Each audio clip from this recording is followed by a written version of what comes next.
윤석열 대통령의 탄핵 심판 출석 다음 날 국민의힘 지도부는 일제히 헌법재판소를 찾아갔습니다. 윤 대통령의 탄핵 심판 속도가 감사원장이나 서울중앙지검장 등 다른 심판보다 너무 성급하다고 항의했습니다.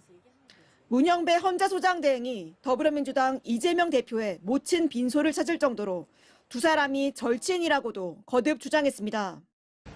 적절한 해명을 하지 못하면은 헌재의 결정에 대해서 또 국민들이 동의하지 않을 가능성이 있습니다. 이제까지 심판에 영향을 줄 수 있다며 대응을 자제해온 헌재는 이번에는 단호하게 대응했습니다. 국민의힘 지도부 면담은 불응했습니다. 억지 허위 주장은 정면 반박했습니다. 문 대행은 2020년 이재명 대표 모친상에 문상을 한 적도 없고 조의금을 낸 사실조차 없다는 겁니다. 야권의 윤 대통령 제명 요구에 대해서 권영세 비대위원장은 자기적인 절연은 적절하지 않다. 주인공 한두 명 배제한다고 탄핵의 강을 넘을 수 없다면서 출당 등 조치 가능성을 일축했습니다. MBC 뉴스 지은수입니다.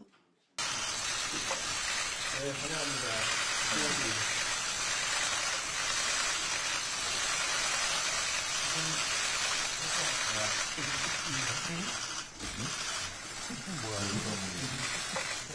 이쪽도 한번 보시죠.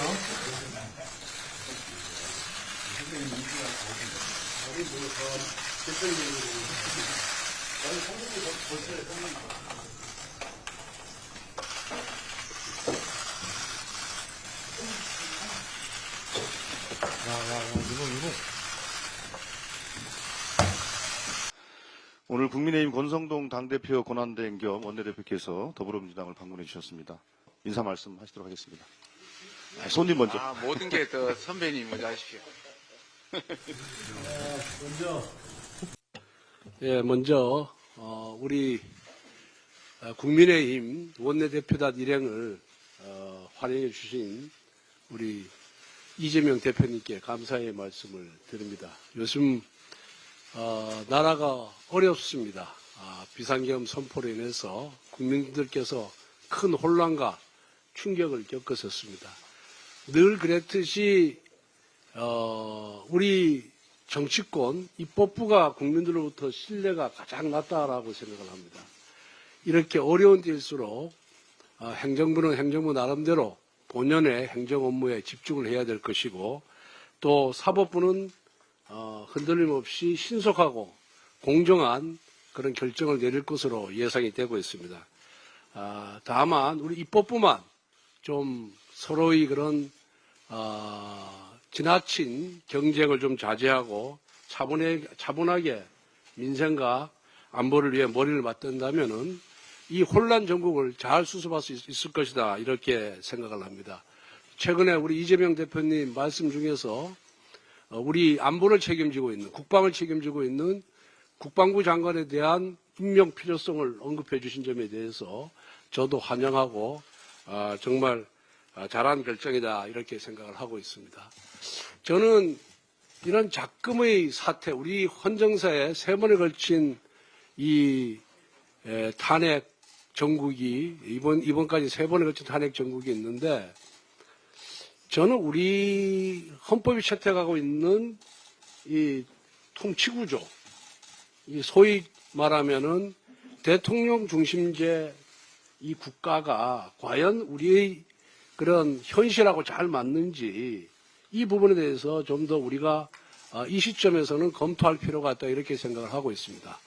1987년 헌법 체제 이후에 7번째 대통령을 맞이하고 있는데 제대로 잘했다는 평가를 받는 대통령이 거의 없는 것이 사실입니다. 그래서 이제는 올와 나싱, 전부 아니면 전무 게임인 이 대통령제를 좀 더 많은 국민들의 의견이 반영될 수 있는, 또 상생과 협력을 할 수 있는 이런 제도로의 변경이 필요한 시점이다, 이렇게 저는 생각을 하고, 이 점에 관해서 우리 이재명 대표께서 좀 더 전향적인 자세를 좀 보여줬으면 하는 그런 부탁의 말씀을 드리도록 하겠습니다.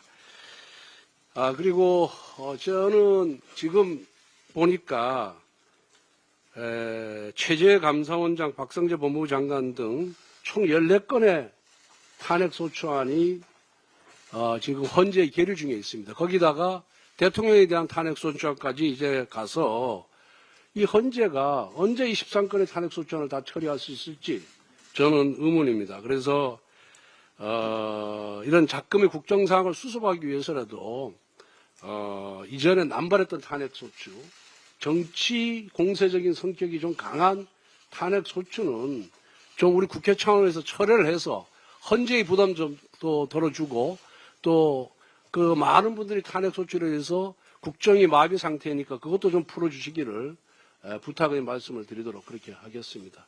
공개 발언에서 이 정도 하겠습니다. 예. 감사합니다. 네, 우리 권성동 원내대표님 겸 당대표 대행님 환영합니다. 감사합니다. 아마도 국민의힘 요즘 상황이 뭐 그리 녹록치가 않으실 텐데 확고한 지도력으로 이 혼란스러운 국정을 신속하게 좀 정리해 주시기를 기대합니다. 제가 자주 말씀드리고 얼마 전에도 제가 전화 한번 드렸었는데 혹시 아실지 모르겠는데 저희 대학 선배님이시고 우리 어릴 때 고시 공부를 같이 한 역방을 쓰던 우리 선배님이십니다. 개인적으로 아주 가까운 사이인데 제가 전화를 드려서 말씀드렸던 것처럼 저는 좀 정치가 복원되면 좋겠다 이런 생각을 합니다. 이 원래 세상 사람들이 모여 살다 보면 다 생각도 다르고 이해관계나 입장도 다르기 때문에 다투거나 경쟁할 수밖에 없는데 이게 마치 전쟁처럼 상대방을 제거를 해버린다든지 오로지 나 혼자만 살겠다 이런 태도를 가지면 이 공동체가 유지가 될 수가 없죠. 그래서 서로 존재를 인정하고 적정하게 양보하고 타협해서 그야말로 일정한 합의에 이르게 하는 게 바로 정치의 본연의 역할인데 지금 현재는 좀 안타깝게도 이 정치가 아니라 전쟁이 되어버린 그런 상황입니다. 제가 말씀드린 것처럼 저는 그런 생각이 중요하다고 생각해요. 정치라고 하는 게 정치인도 행복해야 됩니다. 국민도 행복해야 되고 나라도 안정이 돼야 되는데 이 정치인들이 하루 종일 누군가를 제거하기 위해서 싸우고 주어진 권력으로 오로지 내 이익을 어떻게 챙길까 노심초사하다 보면 그 본인도 불행하거든요. 제가 가끔씩 정치하는 분들한테 농담삼아 이렇게 물어보기도 하고 물어보고 싶기도 합니다. 지금 행복하십니까? 이렇게 만들고 밤에 잠 잘 오십니까? 이런 질문을 정말 하고 싶어요. 정치가 복원되면 좋겠다는 생각을 하고 있습니다. 또 한 가지는 이제 헌정 질서의 이제 회복에 관한 문제인데 국정이 매우 불안합니다. 국정 안정이라고 보통 우리가 말하지만 그 중에서도 가장 중요한 건 역시 헌정 질서의 신속한 복귀라고 생각됩니다. 뭐 여러 가지 방안들도 있을 테고 입장도 다르겠지만 이거 하루만 해도 국가적 손실, 경제적 손실이 엄청나게 크기 때문에 이런 국민들의 어려움, 경제의 어려움, 대한민국의 국격의 문제 등을 고려해서 최대한 신속하게 이 불안 상태가 회복되면 좋겠다 그런 생각 갖고 있습니다. 저는 국민의힘과 우리 민주당이 대화하지 못할 주제가 없고 협의하지 못할 의제도 없다고 생각해요. 적정선에서 국민의 눈높이에 맞게 얼마든지 협의해 나갈 수 있다라는 생각이 듭니다. 지금 경제가 너무 어렵기 때문에 저는 잠재 성장률에 맞춰서 지금까지 너무 형식적인 균형재정, 건전재정 얘기에 매몰돼서 사실은 정부의 경제 부문에 대한 책임이 너무 미약했다라는 생각을 갖습니다. 그래서 조속하게 민생 안정을 위한 좀 민생 추경을 좀 하면 좋겠다 그런 생각을 갖고 있고 좀 이 부분에 대해서도 좀 전향적인 검토를 부탁드립니다. 지금 현재 지금 대통령께서 직무가 정지된 상태여서 국정이 매우 불안정합니다.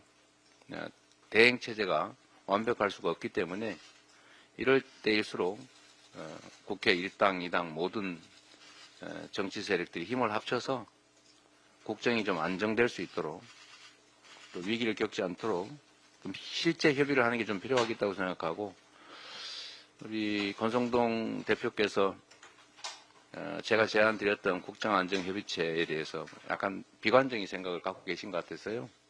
저희가 필요한 부분까지는 저희는 다 양보할 수도 있다. 그러나 지금 현재 민주당과 국민의힘 원내 교섭단체로서는 좀 실질적인 협의를 해야 된다 생각을 합니다. 그 방안을 좀 강구해 주시길 바라고요. 아까 말씀하셨던 것들은 저희도 이제 아직 고민 의제이긴 한데 이따 비공개에서 좀 말씀도 나누기로 하고, 또 앞으로도 계속 이런 대화 테이블을 좀 원내대표단끼리는 국회 운영과 관련해서는 얘기를 하고 있지만 당대당 토론이나 논의는 사실 매우 잘 안 되고 있는 것 같아요. 그런 부분에 대해 통로도 좀 만들었으면 좋겠다는 생각을 합니다. 다시 한번 방문을 환영하고요.